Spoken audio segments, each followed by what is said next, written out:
I'm going to apologise now for my poor pronunciation of the Gaelic in this video. Here we are at Buxton Station, and I've got my bike packed, and we're going to be catching a train 9:15 to Manchester Piccadilly, and then from Manchester Piccadilly to Preston, and then from Preston the overnight sleeper train to Inverness. And then I'll get in there at 8:45 in the morning, get some breakfast, and then start out on the Badger Divide. The complete route of the Badger Divide from Inverness to Glasgow, going through some high country. But not me, not me. They said slow down, son, take your time. But I was born. It's now 9 o'clock or 5:02. I've just come off of a train down here because we're now at Inverness station. It was the overnight train. I can't say I slept much, although the seats were fairly comfortable and it was very efficient.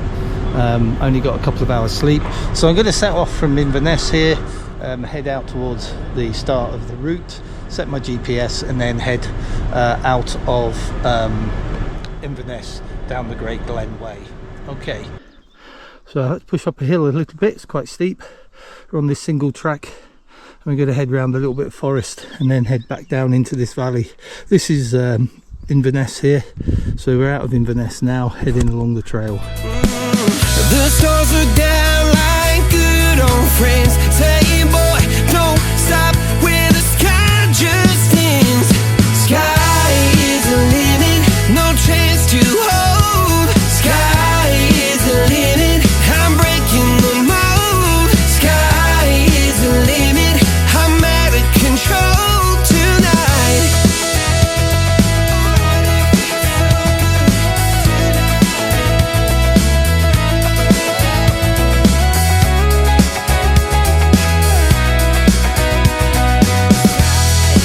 Coming along the Great Glen Way, my first 10 miles, I'm in my first 10 miles, and lo and behold, I turn off this little tiny track, and there were lots of signs for a restaurant. The cafe restaurant was not quite as I expected. It is here. It is an outdoor restaurant, and they've given me a fan to keep the bugs away, a little bench. There's a building through there where they do the cooking, and then they have benches just tucked away in the wooden area here. Look. It's just off the trail by a few hundred metres, and you can come, and they come down and serve you with your food, and it's absolutely gorgeous. What a place, amazing.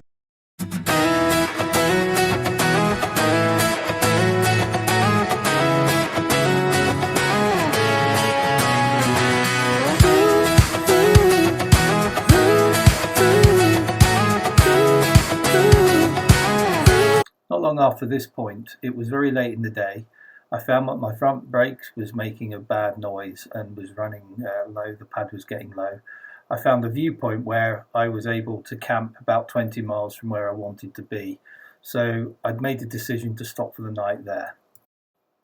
Day 2 arrived, I got up, breakfast and left. I decided to head straight down to the main road and follow that in to save my brake pads and get to Fort Augustus.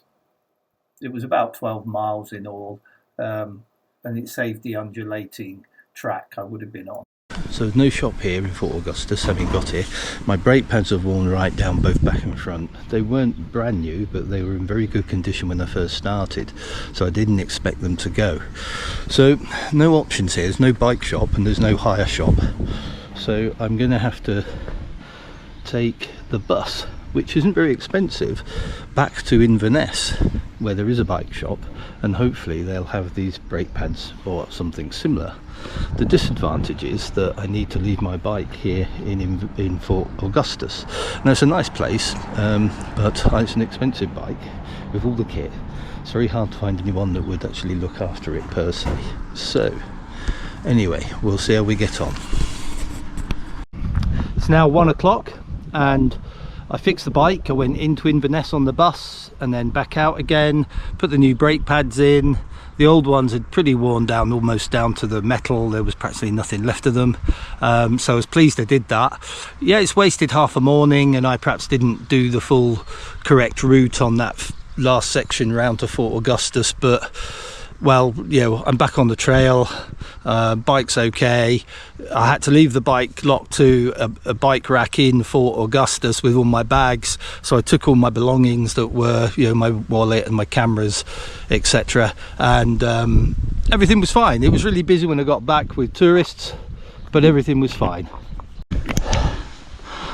Okay, this is Wade's Road, now a scheduled monument. So we can't damage it because it's a scheduled monument.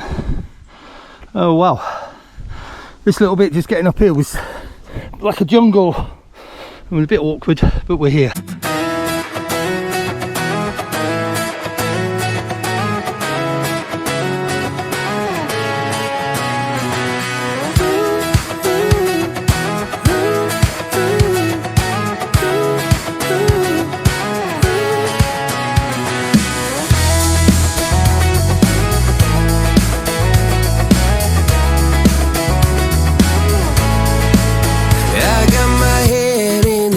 So high, feet on the ground, but I still get by. Rules from Blackburn Bothy in this little hollow here. The pylons are here, and the route goes over this knoll in front of us, but it actually goes round to the left and then joins back up with these pylons the other side. They go round the knoll the other way, so we've still got quite a bit to go to get to the top of the pass.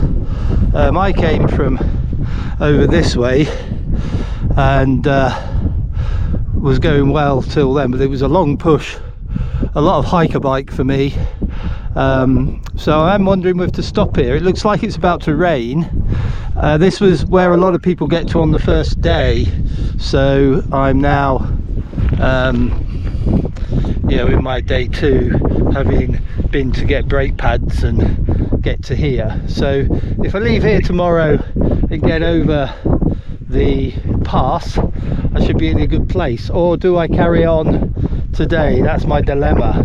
I am tired, but not outrageously tired, because I spent half the day on a couple of hours on a bus.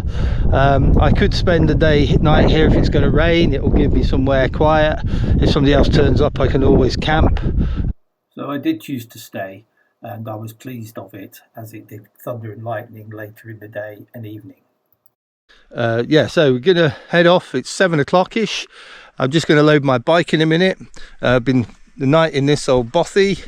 It's very creaky bothy. It thundered and lightning in the evening, very late, and the rain came down, so tin roof, you can hear the rain. So I went to bed early, then got up and spent some time sat up reading until it got really late, and then went to bed, because you never know who else is going to turn up at the bothy. People come in late having had a hard day doing something, so I was conscious of that.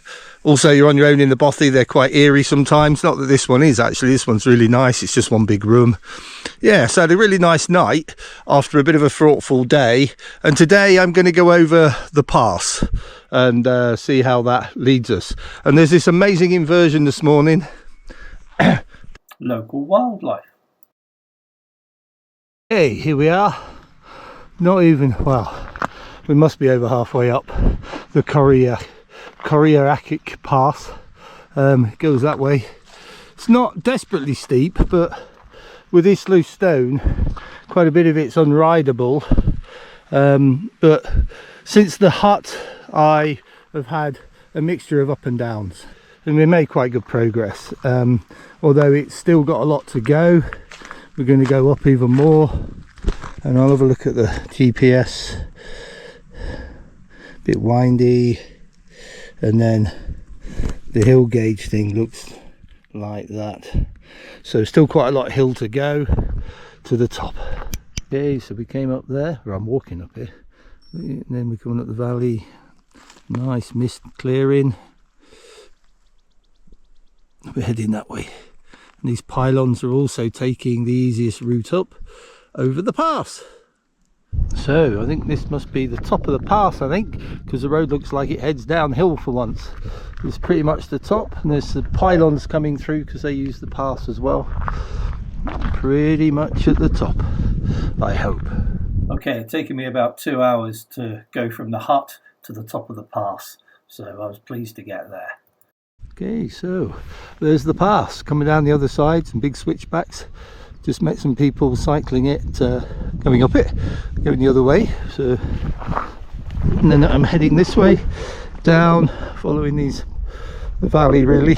It's been an okay track so far, so we'll see how we get on. Okay, so these are the two people I met. As I was coming down this section, they were going up. Hard work.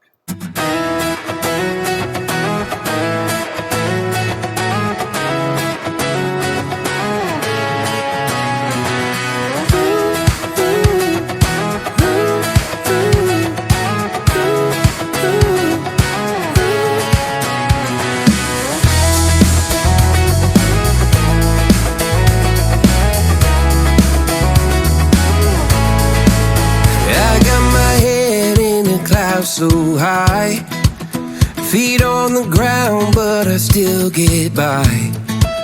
Rules were made for someone else to try, but not me, not me. They said slow down, son, take your lunchtime spot. This is came through the woods into some open country. That looks rather wonderful. Chance to hold, sky is the limit. I'm breaking the mold. Sky is the limit. I'm out of control tonight.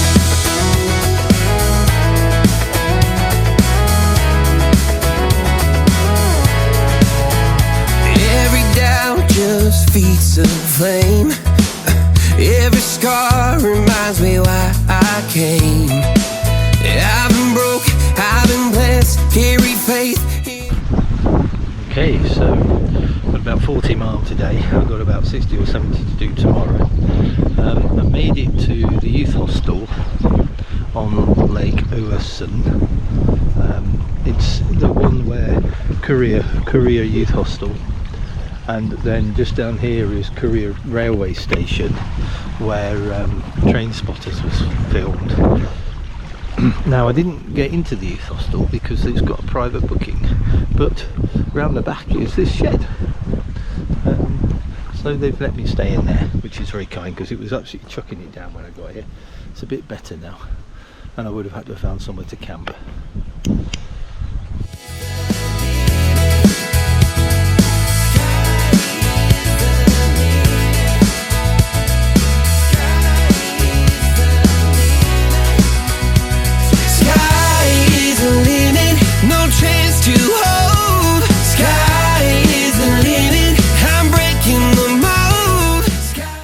The youth hostel hidden away in the trees on the side of the lake, the path out, looking misty, and starts to rain.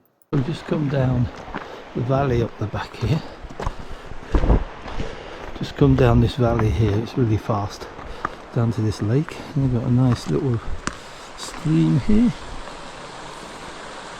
Really nice. Just down here.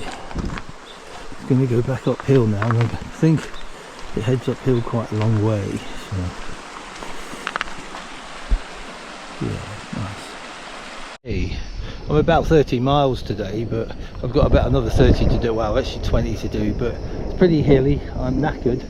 I'm just cooking some tea, lunch up. It's lunchtime, so I thought I'd do some pasta and some potato together, and that should give me a bit more energy for this afternoon, because I've been pretty tired. I've come over a couple of big hills already.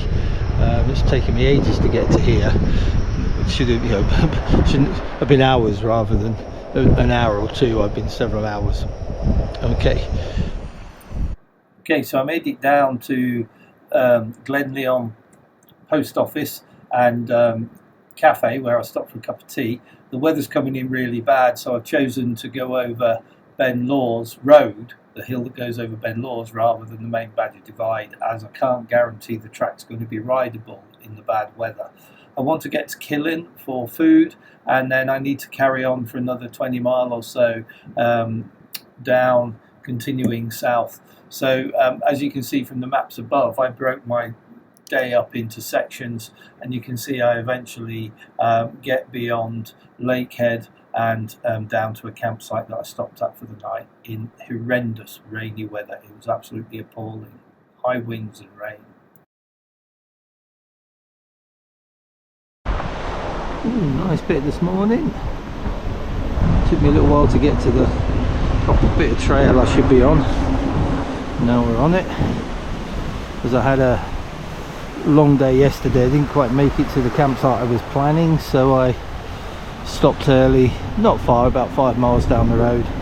I came onto the Badger Divide again on the A84 a few miles back, and then we just turned off in the Caledonian Forest, or the Caledonian Way, in the Trossachs, which is rather nice. It's a very good piece of tarmac.